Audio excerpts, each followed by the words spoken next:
Hello बच्चों, चलिए प्रश्न को देखते हैं।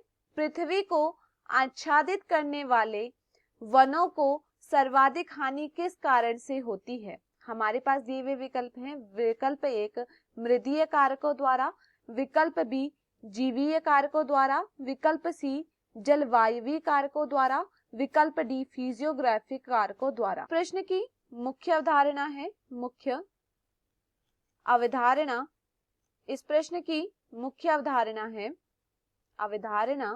है वन। देखिए, अगर बात की जाए वन के विषय में तो वन क्या होते हैं? भू क्षेत्र जहां वृक्षों का घनत्व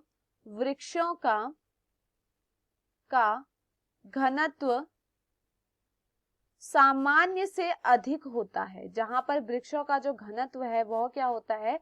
सामान्य से अधिक होता है। तो देखिए, वन क्या होते हैं? भू क्षेत्र जहां पर जो वृक्षों का घनत्व होता है, वृक्षों का घनत्व सामान्य से अधिक होता है। चलिए प्रश्न को देखते हैं। पृथ्वी में आच्छादित करने वाले वनों को सर्वाधिक हानि किस कारण से पहुंचती है? विकल्प ए दिया गया है मृदीय कारकों द्वारा। देखिए, मृदीय कारक क्या होते हैं? मिट्टी की संरचना से संबंधित जो कारक होते हैं उन्हें हम कहते हैं मृदीय कारक। तो देखिए, मिट्टी की संरचना से संबंधित कारकों से वनों को कोई भी हानि नहीं होती है, तो यह क्या होता है? यहाँ पर गलत होता है। विकल्प बी दिया गया है जीवीय कारकों द्वारा। तो जीवीय कारक जो होते हैं वह क्या होते हैं? पारिस्थितिकी तंत्र में पारिस्थितिकी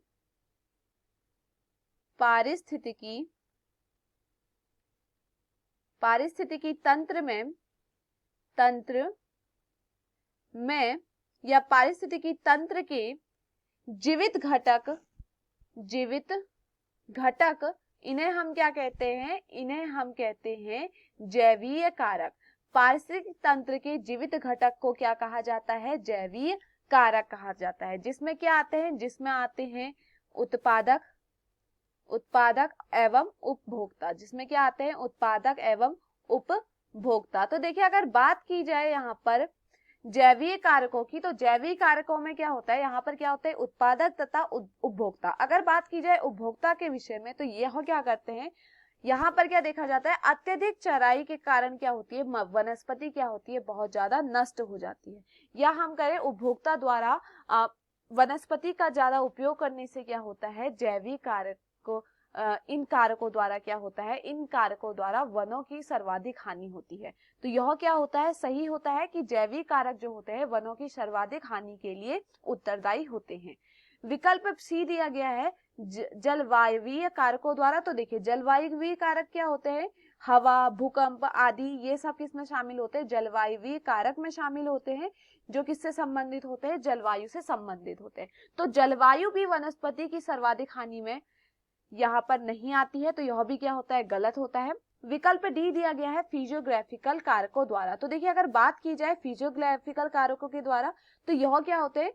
किसी क्षेत्र की भौगोलिक प्रकृति को क्या कहते हैं? हम उसकी फिजियोग्राफिक कारक कहते हैं। तो देखिए, कभी भी भौगोलिक जो प्रकृति होती है वह वनों की हानि नहीं पहुंचाती, तो यह भी क्या होता है? गलत। तो दिए हुए विकल्पों में हमारा सही विकल्प होता है जैवीय कारकों द्वारा। मैं आशा करती हूँ आपको यह समझ में आया हो। धन्यवाद।